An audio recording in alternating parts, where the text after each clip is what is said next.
I didn't realize at the time that I was making this conscious decision about my future, but it led to a place where, I absolutely love my job, love this organization, love this mission. And it's really true what they say. If you find something to do with your life that feeds your passion, it never feels like work. Hi, I'm Beth Amadeo from One Warm Coat, and you're entering a world gone good.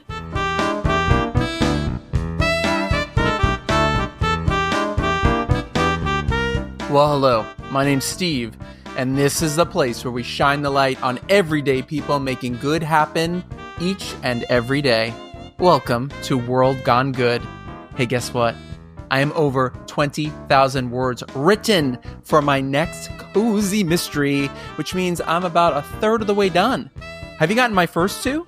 Drowntown and Murder Unmasked await your reading pleasure. Both are available on Barnes & Noble and Amazon sites. Go see if you can solve a murder or two. Why not?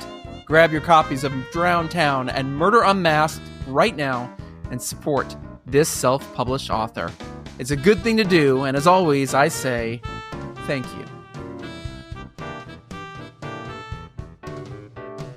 Today's show is a lesson in visualization, which I don't even know our guest realized she was doing or capable of when it was happening. Or maybe she did. And not just once did it happen for her, happened a bunch of times. You're going to hear all these examples. If you don't know what visualization is, it's basically this idea that we have the ability to see something in our mind, believe it is so, and then it will come to be and it will happen. Sometimes it can even happen passively. Like, have you ever thought randomly about someone and then you look at your phone and they've texted you or you got a voicemail from them? Other times it can be an active choice. You picture how something will look and sound and feel. Then it comes to you because you open the path for that reality to be real. I like that reality to be real. Aren't I deep? It's a mindset and it's a choice. And it can be very powerful and very empowering. And sometimes you don't even realize it's happening until it's already happened. That's exactly how it happened for Beth Amadeo. All she wanted to do was get involved with her community. And by starting a coat drive, just a simple coat drive, everything changed.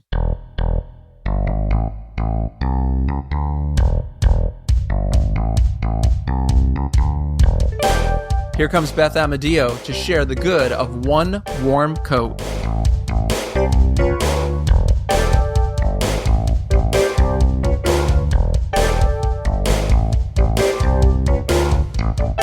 Well, we've been talking a lot about community lately. It's been our focus word here in 2025 for World Gone Good.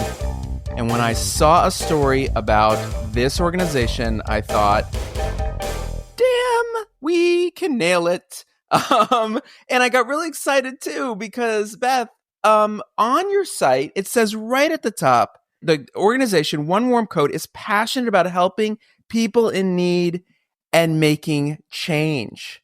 What does that mean to you?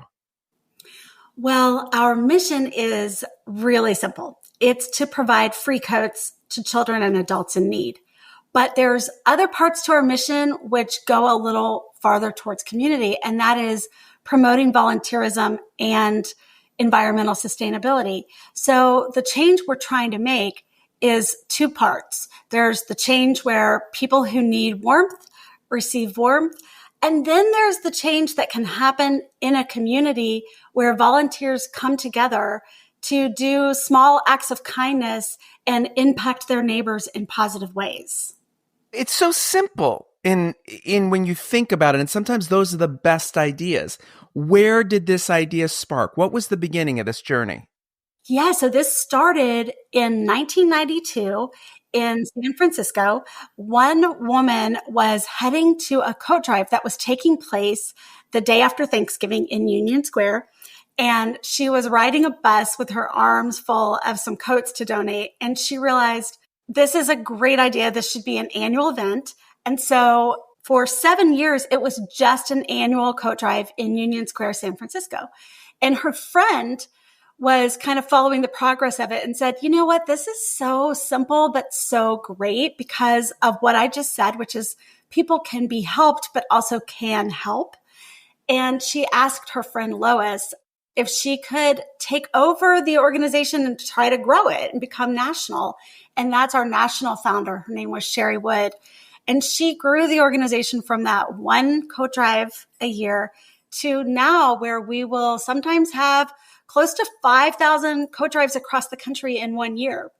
Amazing. A lot of people don't know, but and this information is on your website, and it's information you can find yourself if you Google it. 37 million people, Americans, are living in poverty with 1 in 6 children, and 25 million seniors living below the poverty line. So something as simple as a coat, when you have to pay rent and put food on a table, seems out of reach. That's exactly it. And the way that we work, we are a national organization and we don't have a headquarters anywhere. We're entirely virtual. The way that we work is we serve other nonprofit organizations. And we have about 1,600 partner nonprofits across the country. And they do lots of different missions. I mean, everything from what you would expect, like soup kitchens and shelters for people who are unhoused, to more surprising ones like coding programs for inner city girls. I mean, like literally there's just a huge variety of missions. And we look at it as we are providing warmth for their clients to free up those organizations' resources, both financial resources and human resources, to focus on whatever their primary mission is. It's amazing because when you brought up the word virtual, and we talk about this on here a lot, we talk about social media, we talk about addiction to our own phones, right? Yeah. And here you are being, like I like to pat us on the back a little bit here at World Gone Good too, using social media, using virtual world, using the internet for good. Were you guys going before the internet happened? And if so, I mean, I guess you were, because in 1992, a lady on a bus was just like, I got some coats. Yes. Okay. This is so incredible to me to look back on because One Warm Coat has been virtual its entire time that it's been in existence. So actually, Sherry Wood, our national founder, told me a story about when she first kind of came on board and wanted to grow this organization, she hired a consultant. And he came back and as part of the report, he said, well, you're never going to be able to fundraise. You're never going to be able to grow if you don't have some kind of bricks and mortar location. And Sherry said, I thought about what he said, and then I decided that's rubbish, and I fired him. I love her because I work from home. So I love her. Keep going. I mean, and I tell her, and so Sherry is retired now. And now she's still doing amazing things. She's running a lavender farm in Capay, California, and she runs her own social media, and she's in her 80s. But I always tell Sherry, you were so far ahead of your time. I mean, they were running board meetings using those old-fashioned conference calls, where you had to Sure. dial the number and you had to wait and you had to have the code and be. Yeah, I was about to say punch in the code. Code. Exactly.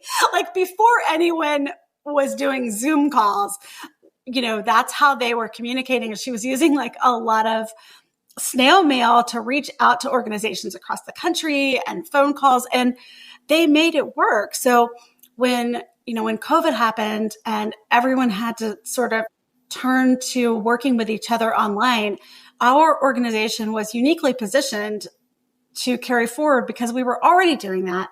And we already had this option for people to hold virtual coat drives as well as physical coat drives. So we could kind of just keep moving forward with our mission without missing a beat. I love it because, again, community. And it is going back to the basics of community. It's going back to the basics of, let's all get together and have a community picnic. Let's all get together and have a community book drive. Even just door to door, selling Tupperware came down to just going and meeting your neighbors and talking with people one-on-one. And that is what I think we are all starving for. And I hope that when people, hear this show and hear people like you, they get a spark, a reminder. So I ask you, I think I already asked you this, but you personally, is that what drew you into this? How did you get involved? Yes. So before I had kids, about 20 years ago, I was living in the San Francisco Bay Area and I was helping to run the food bank there. So I was collecting things, but food instead of coats. And then I moved here I live in South Carolina. I moved here and had a couple of kids, stayed home for a while, to concentrate on, taking care of the kids and the family. But I still had that passion to do something in the community. And I met a social worker when my oldest son started kindergarten. The school had a social worker. The school district that we're in has a lot of socioeconomic diversity. And so they had a social worker assigned to the school to help families that were struggling with different things they needed to help their children be successful. And so I met her, instantly loved her, and said, tell me how I can help. And she said, well, right now we really need coats. So, you give this like type A extrovert a project. And I went out and hit up everyone I had ever met for a coat and showed back up at the school the next week with 400 coats in the back of my minivan and said, okay, what can we do next? So the coat drive kind of became an annual project and grew to where we were able to provide coats for all of the families in the school district. So I was just doing that as a volunteer and loving it. And when I got ready to go back to work, a friend of mine actually knew the head of the search committee who was on the board for One Warm Coat and said, oh, you have to meet Beth.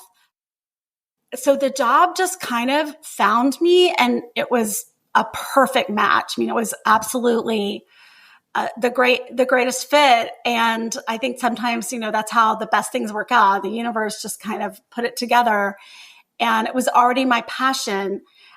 So now I get this great honor to lead this organization. It's such an amazing journey because I love everything you just said. And again, we talk about this on here way too much, there's more than two ways of looking at your life and the world, but you were already doing it. So of course it would come to you because you're already on that path. You put yourself on that path. Exactly. Yes. I didn't realize at the time that I was making this conscious decision about my future, but it led to a place where, I absolutely love my job, love this organization, love this mission. And it's really true what they say. If you find something to do with your life that feeds your passion, it never feels like work. I love that. And it is true. Let me ask you a question from the website. It says the Coat Drive program, every $1 donated warms one person. What does that translate to? What does that mean to you? So because we have so many amazing volunteers, literally thousands of people across the country hold coat drives every year and get all of their neighbors, colleagues, friends, customers, clients to donate coats. The majority of coats that are distributed through our programs are gently worn.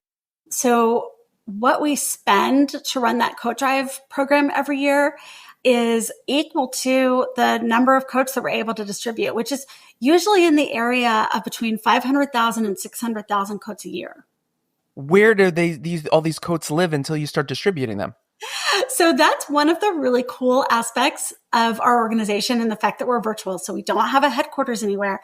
So what happens is, like Steve, I'm not sure where you're located, but let's say that you decide you wanted to hold a coat drive. You would go to our website and register to hold a coat drive. It's completely free. And we would give you all the tools and resources. And you could do it in a bunch of different ways. You could do it like with your apartment complex or your softball team or your faith-based organization or your office or, a lot of small businesses like nail salons, dentists, law firms will hold a coat drive. And you hold the coat drive. As soon as you finish collecting the coats, you would use our map of all of our nonprofit partners to find a nonprofit partner near you. And then you deliver the coats to them and they distribute them directly to their clients. So we never take possession of the coats, which is another part of kind of what makes it super community based, because if you collect the coats are going to go to your neighbors. It also means it works anywhere in the country. We actually have a huge coat drive in Tampa, Florida every year, which was very surprising to me when I joined the organization. But the coats that are donated there are windbreakers and rain jackets and hoodies, things that, especially if you're a person who is experiencing homelessness, you need in Florida if you're going to be on the street overnight.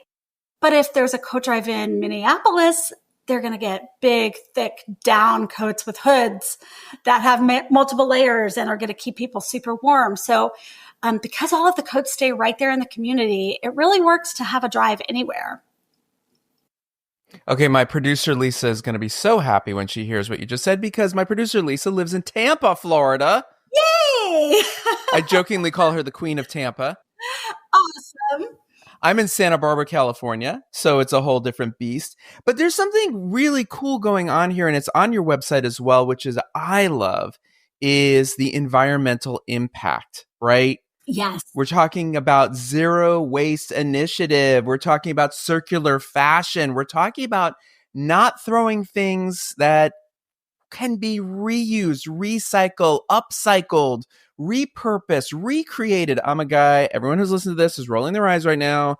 Yes, I have a rain barrel. Yes, I have a composter. Yes. Yes, I'm vegan. I'm all the things, right? Because we can make that happen. So talk to us about that and the importance of not just repurposing what we have, but also, everyone, the lift you feel when you open the closet and go, I haven't put that on my body in a year and a half. Someone else could use it. Yes. And one thing I have found since I started doing this is every time I tell someone about this program, one of the first things they say is, oh my gosh, I have so many things I need to donate to your program. Right. So everyone has these extra coats in their closets.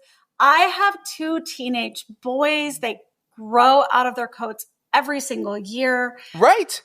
You know, I clean their closet out. And not only do kids grow out of their coats every year, so we need someplace to donate them, but the kids who are receiving the coats are also growing out of their coats every year and they need new ones. So it's really a great way of keeping things out of landfills, of giving new life to a gently worn item. And then the Zero Waste Initiative actually takes it one step farther. So that is one of my favorite programs. It's really grown over the last 6 to 7 years. And we work with brands, some really small brands, some huge brands, to take any irregulars or samples or overstock items out of their warehouse, and we're the matchmaker.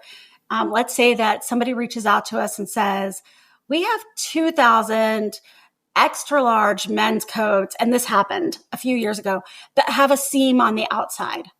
And so we really can't sell them, but what are our options here? We will go through our network of nonprofit partners, find the perfect organization to receive those coats. And if the donor can afford to ship them, that's great.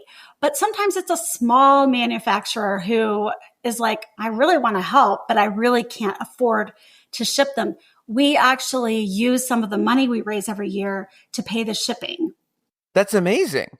And you're underselling yourself, because you're talking about companies like Land's End and Gap and Old Navy. You got some heavy hitters that have joined your mission. Yes. This year, one of the things that was really cool, we had never worked with Dick's Sporting Goods before, but after the Hurricane Helene devastation, we worked with Dick's and we were able to ship thousands of brand new items out of their warehouses to the Asheville, North Carolina area for warmth. And then they also had about 8,000 SPF 50 hoodies that we were able to ship to the people who were impacted in Florida. So another story for your producer. So we love to, talk to these big brands. In the past, more than 10 years ago, probably, the way that a lot of manufacturers and wholesalers got rid of items that they could no longer store or that they couldn't sell was incineration. And, what a shame that is when there's so many people who could use these items. Then there was kind of well, let's shred things and put them in the landfill. Again, please no. So we realized that a lot of these brands will afford to do it and can afford to do it. But if they can't, we will do anything to keep those items from being discarded, including pay the shipping ourselves. This is amazing, and you're going to hopefully appreciate this story. Way back in 1995, 96, I used to do help with this event for the American Cancer Society called Take a Chance with the Stars. It was a celebrity casino night, and it took place in LA, of course, where I used to live. And it was casino, so we had a lot of high-end... Mm-hmm. To participate, you had to spend some money, okay, is what I'm saying, everybody, right? You had to buy a ticket, but then you had to go buy chips, and there were big prizes. We got, like, airline tickets, and I think we got a car one time. We got crazy things. But I knew that there were going to be people who come into the event who couldn't, they could afford to buy a ticket, right? And they want to support the American Cancer Society, but maybe can't participate in that. So I came up with this idea. I made up this game called 52. I said, okay, staying in the card theme, there's 52 cards in a deck. I'm going to find 52 of something, okay, that you can give $20 and you're going to win. You pick a card on the table. You put down $20. You pick a card. You pick up the ace of spades. I turn around and there's a coordinated second pack of items. And there's an ace of spades, and I pull an item for you. And it's kind of for people who didn't want to spend hundreds of dollars, but still wanted to be there and support, right? Okay, so I set that all up for you because then I had to figure out where the hell can I find 52 of something that's not going to break the bank, that's going to make this worth it. So I got in contact with a friend of mine who worked in clothing at Warner Brothers for all the Warner Brothers stores. And I said, do you guys have anything you can donate? And she goes, yeah, come over. So I went over to the studio. She takes me to I'm not making this up, like a hanger of clothing. And I go, what is this? And she goes, oh, this is all the old stuff. This is all the stuff that's cycled out. This is stuff that has maybe the wrong label on it. These were used in a photo shoot. I'm talking thousands and thousands of Warner Brothers themed Batman coats and Looney Tunes and sweaters. And she goes, take as much as you want. And I was like, well, I only need 52. And she was the one who said, there's 2 jokers in the pack. You need 54. I said, oh, you're right. I do need 54. She's like, please take more. I wound up taking about 100 items. But when I left there, all I kept thinking was, why do they have a hanger full of clothing?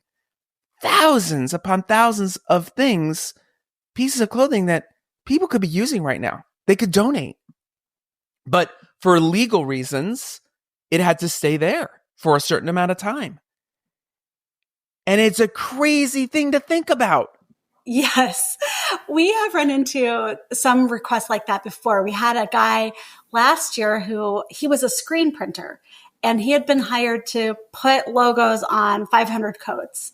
And his guys had put the wrong logo on, or they put it down, or somehow things went sideways. And so he had asked the gentleman who had hired him to do the screen printing if it would be okay if he donated the items instead of disposing of them. And the guy had said, yes, it's fine, but not in this state. So right. And so we were able to find a nonprofit, like kind of across state lines in a different state. And a lot of times we get some volunteer help from like trucking companies and moving companies to move items from A to B. And that's part of the whole community thing. I love it's kind of like sitting here drawing connections. We've got these items over here, but we want to get them over here. And these people need them. And we've got to figure out transportation. And so many people can be involved in the process along the way to getting the coat into the hands of the people that need them. And everyone who is involved in it ends up better for the experience. One of the truckers that was delivering the stuff to Asheville for the Hurricane Helene victims was texting me as he was driving. I mean, he was driving an 18-wheeler. And as you know, I'm sure from the news, tons of the highways had been washed out. So he's texting me and he's like, okay, I tried to go this one way, but the roads are closed. So one of the other truckers told me he thinks there's another way he can go this way. And I think I'm going to, and he, by the time he got the items there, he was so joyful, just like so excited that he got to be a part of this. And he got to be one of the first tractor trailers to get through to make a delivery and a donation. And I mean, he just kind of happened to draw the short straw that day of you're the one who gets to drive these items over the mountains. And it ended up being like a life-changing experience for him. I love that. Talk to us for a second here. October 8th of last year was National Share the Warmth Day. Yes. And y'all did something kind of cool. Well, I like to think we always do cool stuff, but we on National Share the Warmth Day, where our goal is to really try to motivate people to register to hold a coat drive or find a place on the map to donate a coat. So one of the things that is the most visited page on our website is if you go to our website, there's just a button that says donate coats, and it's in real time. So at times there will be, thousands of coat drives across the country. This time of year, not so many, although there will be some more for spring cleaning and like Earth Day and National Recycling Week coming up. But we were really encouraging people to go clean out your closet, find a place near you to donate coats. Is that what you're talking about, Steve? Or are you talking about a distribution that we did? No, yes, all of it. Tell me more. So this year we are having National Share the Warmth Day in October again. I'm hoping this can become a thing, like National Hot Cocoa Day on the calendar. Right. Like National Share the Warmth Day. So this year it's in October again. I think it's October 22nd this year. And this year we're going to be boots on the ground in Chicago doing a distribution with one of our partners in Chicago. This past year, we went for Giving Tuesday to New York City and did a distribution down in Alphabet City, so the lower part of Manhattan, in a very low income neighborhood. We had probably 1,000 coats to hand out and met so many amazing people. My team doesn't usually get to do this because we're not a direct service provider. We work through our partner and through that network. So we don't always get to meet the clients, but once a year we pick a day and we do something really special. And honestly, it helps all of the people who receive the coats, but it's more like a gift we give ourselves because it's such a motivation to get to talk with the people and hear their stories. Hear stories about people who are walking to work, or they're waiting at the bus stop, or they've got a kid who really needs a coat to be able to go outside and play. I think all of us who are parents want our kids to get off of the computer and get outside. And it's not that easy to send your kid outside if you don't have the right winter wear for them.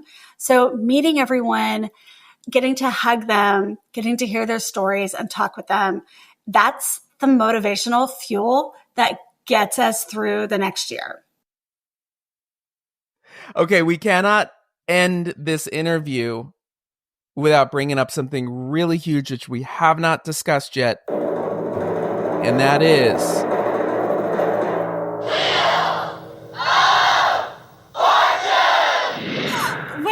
how do you even know this? I know things, Beth. I do my homework. Anyone who listens to this show knows that I find things out and freak the guest out. You, my friend, were on Wheel of Fortune. I was. Were you on Wheel of Fortune for yourself or for One Warm Coat? I was on for myself. Atta girl. Yeah, I have been a fan of the Wheel for a long time, and during COVID, I love that you just called it the Wheel. Keep going. The Wheel, yeah, because we're like on a nickname basis, right? You're very close. You're tight. Go ahead. And during COVID, my youngest son in particular, who's 15 now, started watching it with me. And he's like, Mom, you're really good at this. You should really try out. So I went online, I filled out the application, and it's really kind of fun. The interview process, like you actually have to go on an interview with like 12 other people on Zoom. And then if you get through that, they call you back and you have to like play against other people from around the country. And so I was in Culver City, your old stomping ground, I guess, near LA, last September for the filming. And then it aired in November. And spoiler alert, Sony, if you are listening, I am ready for my prize money. It hasn't come yet. Oh, snap. Continue. So, no, they do. They tell you, that I think it's like within 6 months that you'll receive it. So they still have some time, but it's pretty funny because when I see people out and about, everyone just wants to know, like, have you gotten your prize money? Wait, how much did you win? I didn't win that much. So I won $6,700. That's good. Great. Yeah. So, well, I played against this guy. So Damon, if you listen to this, we're still buddies. We text each other. Screw Damon. Stop being so nice. Keep going. I know. And he was really, really good player. Like he just dominated. So it was Damon's turn before me, and he would just always solve it before I even got a chance to try to solve it. So, I mean, I was happy to escape with $6,700, but it was a really fun experience. I was one of the first to tape with Ryan Seacrest. Oh, is really, really nice. Nice. Loved him. Do you remember back in the day when you got to shop, when they'd like turn it around and be like the living room set and you got to pick items? You didn't get cash. Do you remember this? Yes, I do. Actually, kind of got into watching old wheels. Yeah, it's way better. Yes. I got really into it trying to prep to be on the show, which it turns out you really cannot prep because no matter how, much you practice, you cannot be prepared for standing up there in the lights, actually spinning the wheel, which is very heavy, by the way. It's very heavy. Right. So there's no way to really prep for it. But yes, I watched some of the old ones and it was a completely different type of show. It's really interesting what you just said too, because I work on game shows now and have over the years in the marketing side, and it's so easy when you're at home to go, oh my God, that's such an easy thing on Jeopardy, or it's such an easy question on the floor, or whatever it is. But when you're there and the lights are on you and there's an audience and you have all your hearts in your throat for 25, 30 minutes, it's a totally different experience. Okay, I watched The Floor for the first time last night. Okay, great. That's the show I'm working on right now. Keep going. Oh my gosh, I loved it. So actually, my same son, the one that talked me into going the wheel, he came with me to the wheel, by the way, and had the best time.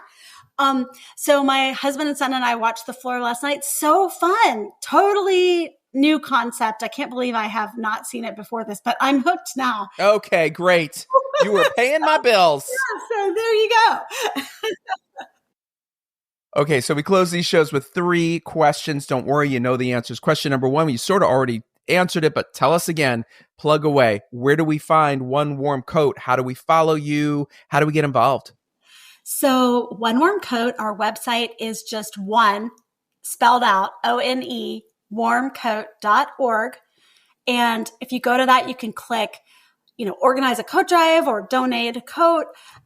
You can subscribe to the newsletter. We would love to be in touch with you. You can find us. We have a ton of stuff going on Instagram all the time. Please follow us at One Warm Coat.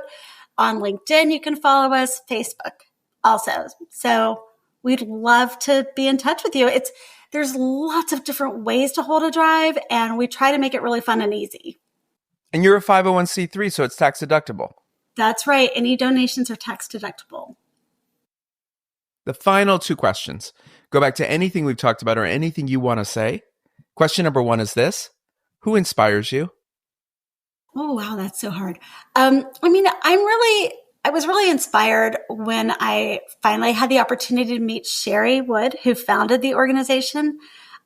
She was so strong and so ahead of her time. And she's such a leader in terms of asking for opinions and really valuing those opinions, but at the same time, not being afraid to make the final call. And the final question is not a question. It is simply a statement to finish any way you want. It can be about one warm coat. It can be about you. It can be about anything. It goes like this. Tell me something good. My dog is sleeping next to me and she looks so adorable. And she's 15 and she's still healthy. And Steve, I know you lost your dogs recently, so I'm just going to love her extra hard today.